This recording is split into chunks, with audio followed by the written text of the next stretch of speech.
What's going on, guys? Welcome back to the channel. Today we're going to be looking at a new game coming out. It's called Lords of the Fallen. It's kind of a Souls-like. It is a Souls-like, but it's coming out soon. It looks really good, so I just wanted to talk about that. I got some gameplay here, some bosses early on. Just wanted to look at some of that and give my point of view on it. Well, I just played a game that's similar to Lords of the Fallen called Remnant 2. I got into it. I was watching videos, trying different builds, and I was really enjoying myself. But that's the thing. You can get really locked into like the game that you're playing. And then when I started to take a step back and zoom out, I started to realize there's other really good games this year. Baldur's Gate 3 just came out, and people are really loving that game. And there's a Zelda this year, Tears of the Kingdom. People, of course, are loving that game. It's an amazing game. And then not to mention, like, Starfield hasn't even come out yet. There's a tremendous amount of hype on that game. When I start taking a step back and looking at the actual games that are releasing in this year, 2023, Remnant 2 very well could be the game of the year. It's possible still. But then you start getting humbled a little bit and you realize, oh, there's some really good games out there. Anyway, that's just like a little bit of a setup.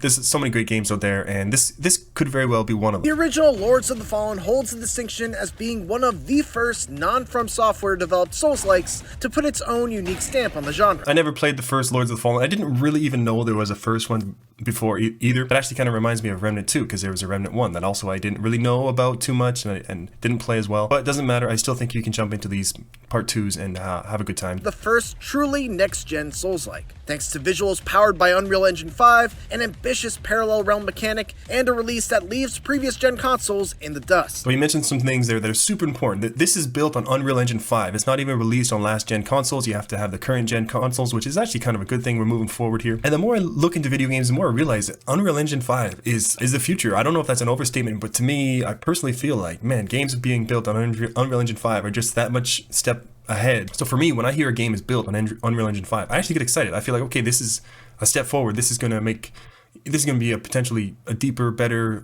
complex, better graphics game. They also mentioned there, this game is kind of two worlds at once. So wherever you are in the world, you can hold up your lantern and go to the dark world, and there's like different things inside the same room, but you have to be in the other world to see it. The real meat of the story is if you go into the dark world, there's harder enemies and there's more things to find. That's the game. You go back and forth, and you hold up this lantern to go back and forth from the light and dark world. That's kind of the gameplay, the uniqueness of this game. And I'm curious if this is going to be enough to sustain a good quality game or not, or is it just a gimmick? I got to play through about 2 hours, and based on those early impressions, Lords of the Fallen is certainly shaping up to leave quite a mark. There's a great fluidity to Lords of the Fallen's combat too. You can seamlessly flow from light attacks to heavy attacks, and you can even change weapon stance in the middle of a combo as well. I could start with 2 light attacks, press the stance switch button, and do another light attack, and I'd get a unique strike in which my character seamlessly goes from a dual-wielded slash to a two-handed thrust. This is even better when you add magic to the equation. So you mentioned there are lots of different options, different stances, different attacks, even have magic thrown in there to kind of vary up your gameplay, which is fun. You're playing this game for hours, you want to have various things going on, different things, options you can do and how you fight, right? So that just goes again back to like, this is a step forward game. This is an Unreal Engine 5 game. Like, we have more options now, more complexity, more depth, because the games are getting better, right? With the camera making sudden, jerky movements while I was locked onto an enemy, which threw me off occasionally, and the sound effects felt a little off, but outside of those minor nags, I had a great time with Lords of the Fallen's combat. It's still early, so this person played the game in the early state. I think the developers even said this is a version of the game that's even, not even current. It's a little bit old, so things have been changed even before they played this. So of course there's going to be bugs, some camera jankiness, some audio cues are off. It's okay. This is not the final build yet. A bit more forgiving than most other Souls-likes I've played, with very generous parry windows, lots of invulnerability frames on your dodge roll, nice, and enemy attacks that feel very deliberately timed to allow you to get just out of the way if you dodge right after you attack. Kind of things that make me think this game is easy. He said there's lots of frames when you dodge where you're invulnerable, so lots of a big window there to be invulnerable, and there's a big window on your parry, so you can dodge or you can block attacks in a big window. That makes the game very easy, or a lot easier, I should say. And then he said like a lot of the attack windows, so like you can mistime an attack and maybe miss the enemy or the boss or what have you, and still have an opportunity to roll away. So it seems like he's saying a lot of things. Is this game easy or too easy? Holy smokes! The fact that enemies have a nasty habit of hiding behind boxes and then lunging out at you at just the right moment to try to shove you off the edge. That's okay. Enemies that hide just behind boxes in the game, the level is almost like developed so that you can't expect the guy to be there. That's okay. I just played actually Remnant 2. I did this a lot. Whenever you went somewhere, a new room in a dungeon of Remnant 2, they would always put guys behind you and they'd spook you,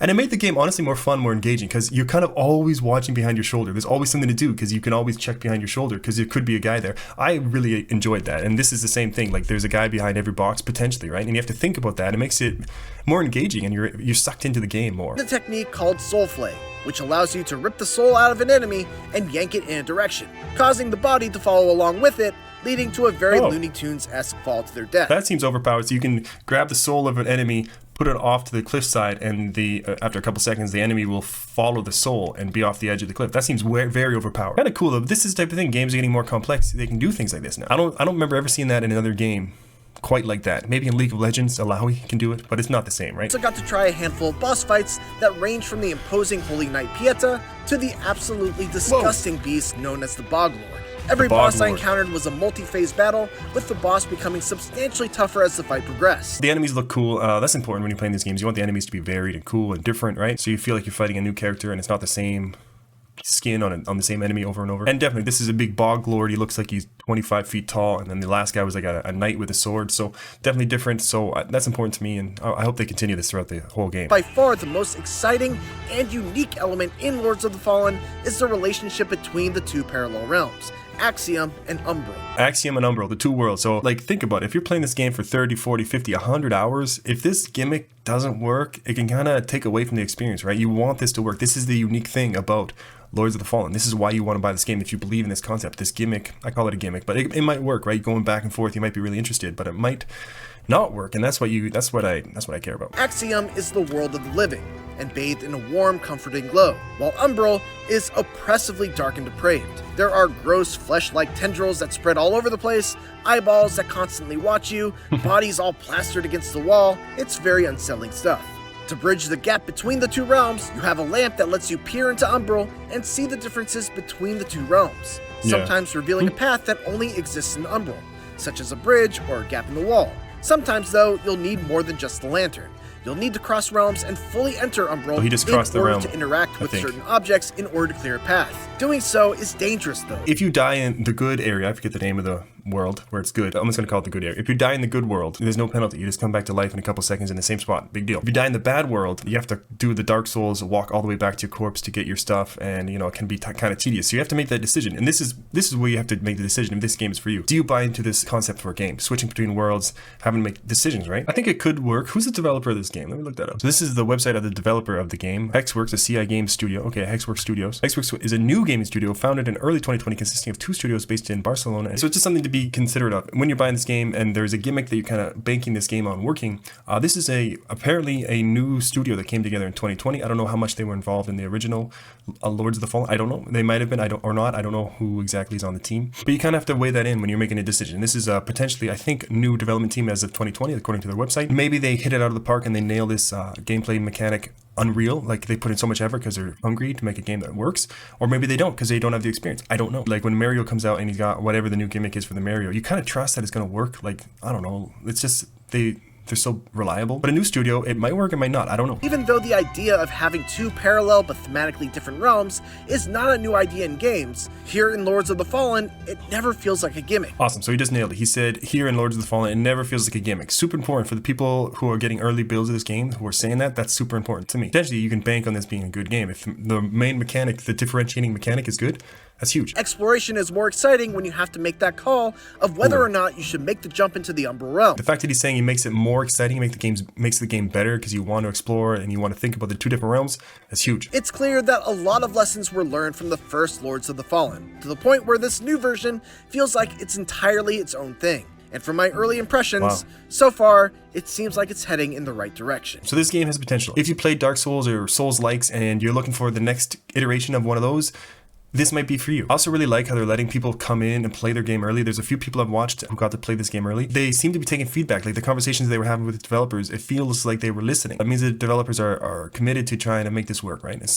It's huge. I'm hopeful for this game. I will say though, like it seems a little bit crowded in the gaming space. Baldur's Gate just came out. Remnant 2 I already mentioned. There's other games coming out. Starfield. There's a lot of games coming out, so it's competitive to get our customers' eyeballs on a game. So I hope this game is good. I hope it the best. I'll probably keep following it going forward. These are just my first impressions of Lords of the Fallen. Looks like a good game. Definitely Dark Souls-ish. Thanks for watching the video. If you're still here, drop a thumbs up. We'll see you in the next one.